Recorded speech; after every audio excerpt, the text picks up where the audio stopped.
What's up, nerds?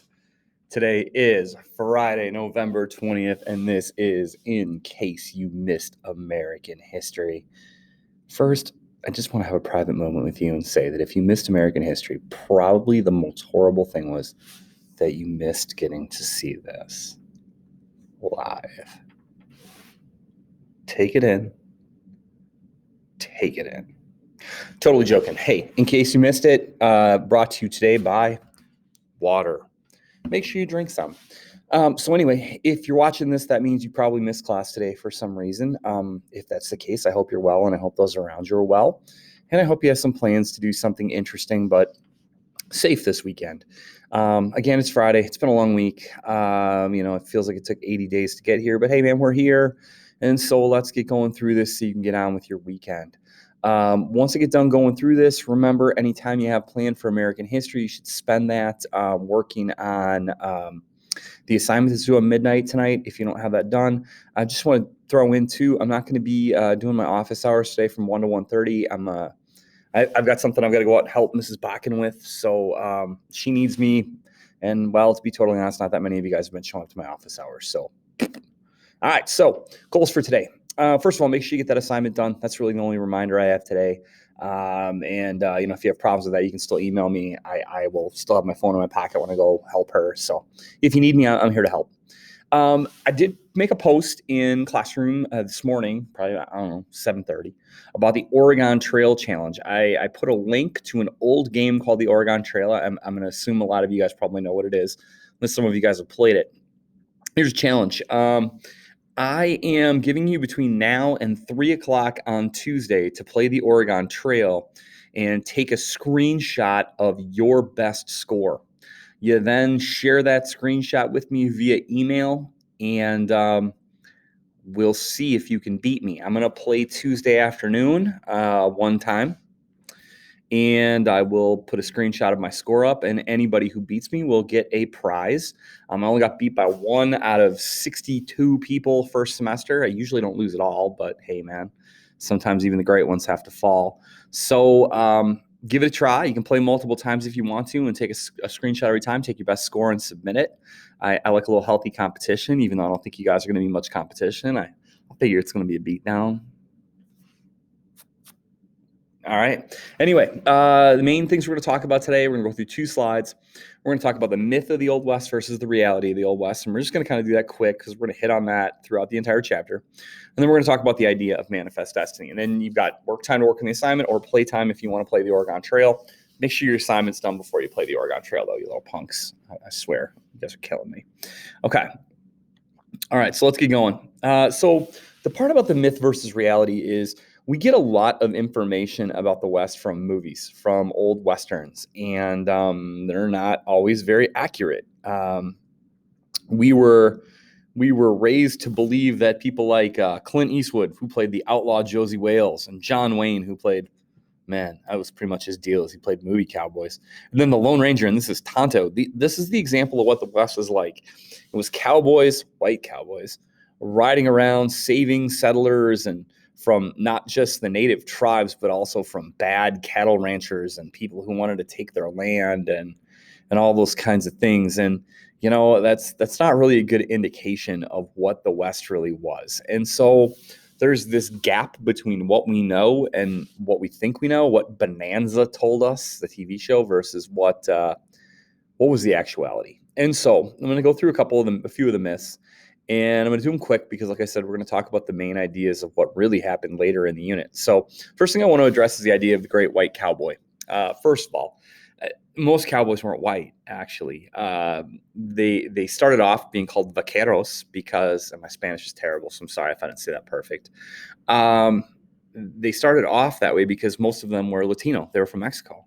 And then a number of freedmen, the black former slaves, moved out west because being a cowboy was a job that was in great demand. It allowed you great freedom. And most cowboys, regardless of color, really kind of considered each other to be equal. They needed each other to do the job. Yeah, sure, there were white cowboys, but there weren't as many as movies and TVs lead you to believe. You never see a black cowboy except maybe in Blazing Saddles, which is a comedy, and you rarely, if ever, see Latin American cowboys. So that's the first thing about that myth. Second thing is that cowboys were always getting in gunfights at the street. Noon. You cheat at cards, gunfight at noon. You talk to someone's wife, gunfight at noon. You steal someone's horse, gunfight at noon. If you breathe wrong, gunfight at noon. The reality of things is in those movies, there is a gunfight at noon every day in every town you've ever seen in one of those movies. Sometimes multiple of them. And then you have the shootouts in the street where like cowboy walks on the street and like shoots people off of rooftops. The reality of things, guys, is if that was the case, if that was really the way that the West worked, there wouldn't have been any people left, man. If in Tombstone there were people shooting people in the street every day at noon, there wouldn't have been a population, and no one would have wanted to live there. Now, were there gunfights? Yeah, sure there were. The country, the world has a history of duels. I mean, come on, Alexander Hamilton got shot at duel by Aaron Burr. You know that, Alexander Hamilton, the musical, but there weren't gunfights like that. I mean, tumbleweeds rolling down the street, bells tolled, it wasn't happening every day. Then the idea of the cowboys like the peacekeeper, that they were the law of the West. Guys, cowboys were cattle hands. They were moving cattle from this ranch to the market where it was going to get sold. Some towns didn't have any like law system. Sometimes towns had a sheriff, and maybe they had been a cowboy.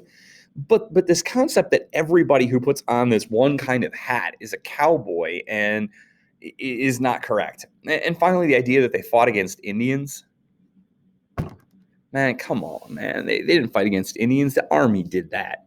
The only way a cowboy is fighting against an Indian is if the native tribe was attacking their cow herd, which I'm going to be really honest, the odds of that were pretty low.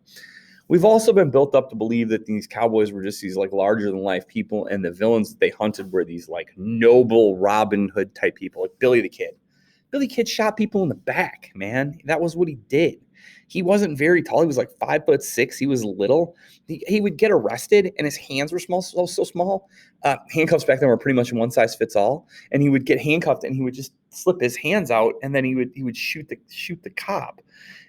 There were even jail cells back then where Billy the Kid could turn sideways and he could shimmy out between the cell door and just walk out. So it's not like he was like this Robin Hood character or anything like that. He was just kind of he was a criminal.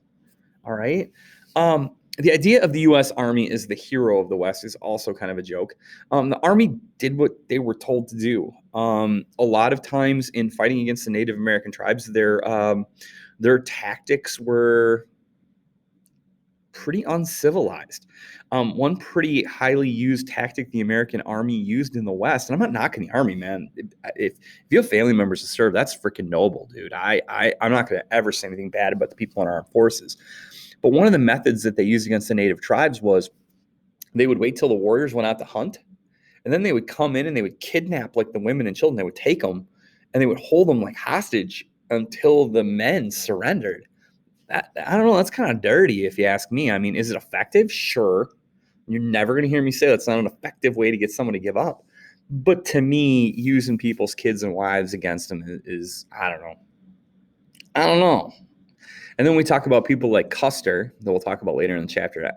I have a hard time looking at the history and calling Custer a hero. There are a lot of heroic things that the military does in the American West. There are a lot of people who serve in the military back in the old West that did great things, but that I have a real hard time calling most of what got done in the West heroic.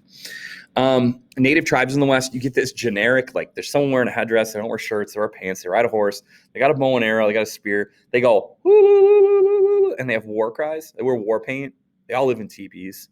They're always attacking every settler that goes through. That's not really the way that was, dude.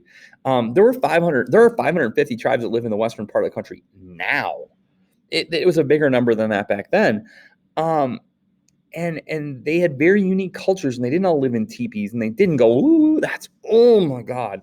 All right. They wore war paint when they went to war, when they battled, when they had ceremonial dances. They weren't just wearing it on a Tuesday walking around. They had guns in some cases. They were really good, all right, battle-wise.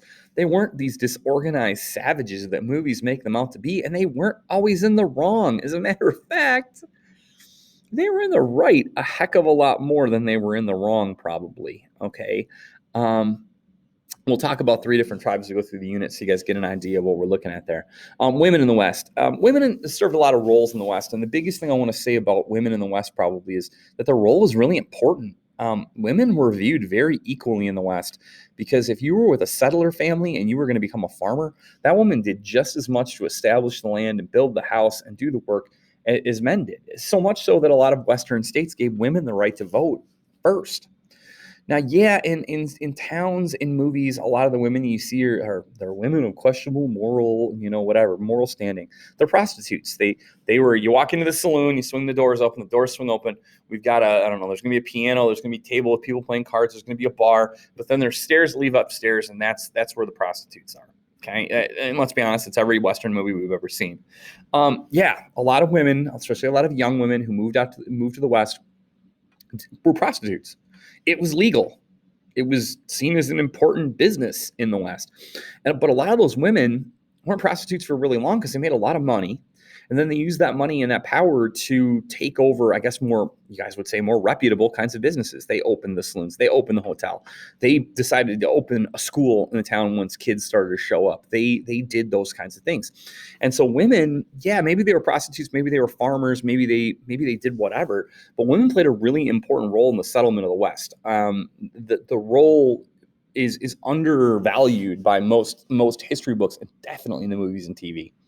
Another thing you see in old movies is that there's gold everywhere. Everyone's always finding gold. There's always gold miners. There's always someone outside the town mining for gold. The reality is, yeah, a lot of people look for gold. A lot of people look for silver and quartz. But not as many people were finding it as were in the movies, okay?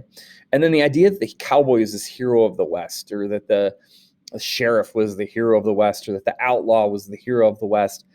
Honestly, yeah, there's a lot of heroes in the West. There's a lot of people that do amazing, great things.